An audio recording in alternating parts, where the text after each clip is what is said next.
100 शब्द प्रति minute dictation start.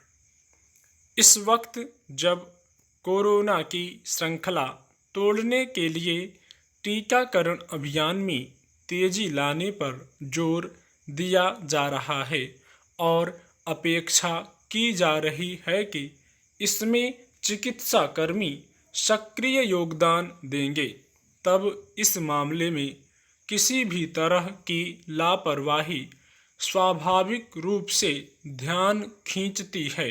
पिछले कुछ दिनों से कोरोना की जंग में फिसड्डी साबित होने को लेकर उत्तर प्रदेश पर लगातार अंगुलियां उठती रही हैं, मगर वहां के स्वास्थ्यकर्मी अपने कामकाज के तरीके में सुधार लाने के बजाय जैसे पुरानी रव में ही चलते रहे हैं।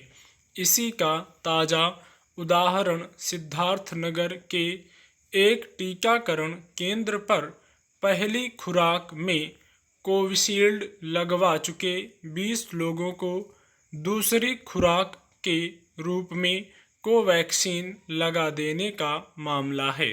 गनीमत है कि इनमें से सभी लोग स्वस्थ हैं, उन पर कोई प्रतिकूल प्रभाव नहीं देखा गया है, मगर यह सवाल अपनी जगह बना हुआ है कि टीकाकरण केंद्र पर तैनात कर्मचारियों से यह लापरवाही हुई कैसे।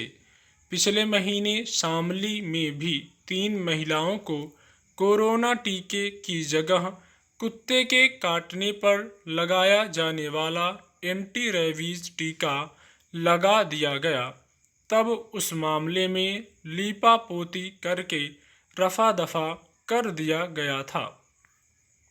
कोरोना का टीका लगवाने के बाद लोगों को एक पर्चा दिया जाता है जिस पर टीके का विवरण दर्ज होता है।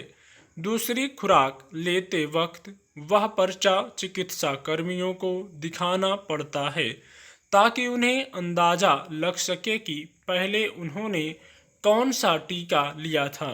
नियमतः टीके की दोनों खुराक एक ही कंपनी की लेनी होती है, मगर हैरानी की बात है कि सिद्धार्थनगर के जिस केंद्र पर 20 लोगों को अलग टीके लगा दिए गए, उसमें इस बात का ध्यान क्यों नहीं रखा गया। ऐसा नहीं माना जा सकता कि वहां तैनात कर्मियों को टीकाकरण संबंधी नियमों की जानकारी न रही हो। शामली के मामले में जब 3 महिलाओं को एंटी रेबीज टीका लगा दिया गया, तब प्रशासन ने तर्क दिया था कि महिलाएं गलती से कोरोना के बजाय एंटी रेबीज केंद्र में पहुंच गई होंगी, मगर कोविशील्ड और कोवैक्सीन को लेकर वही तर्क नहीं दिया जा सकता। यह एक सामान्य बात है कि जब भी कोई व्यक्ति टीका लगवाने पहुंचता है तो वहां तैनात कर्मचारी उसका विवरण दर्ज करते हैं, उससे पहली खुराक के बारे में जानकारी लेते हैं। फिर ऐसा कैसे हुआ कि 20 में से एक भी व्यक्ति से ऐसी जानकारी लिए बिना टीकाकरण कर दिया गया।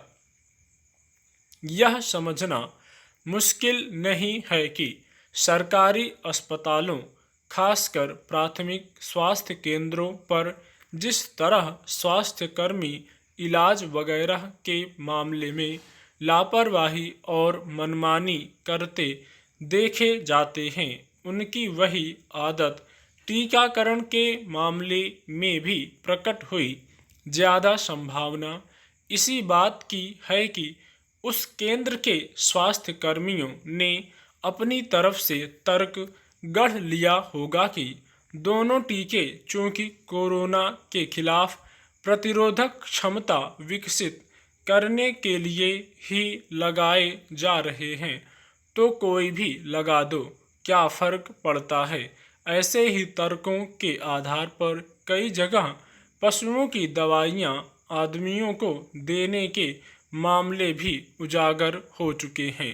कोरोना टीके को लेकर अब भी बहुत सारे ग्रामीण क्षेत्रों, आदिवासी समुदायों आदमी भ्रम की स्थिति है, उससे पार पाने के प्रयास किए जा रहे हैं।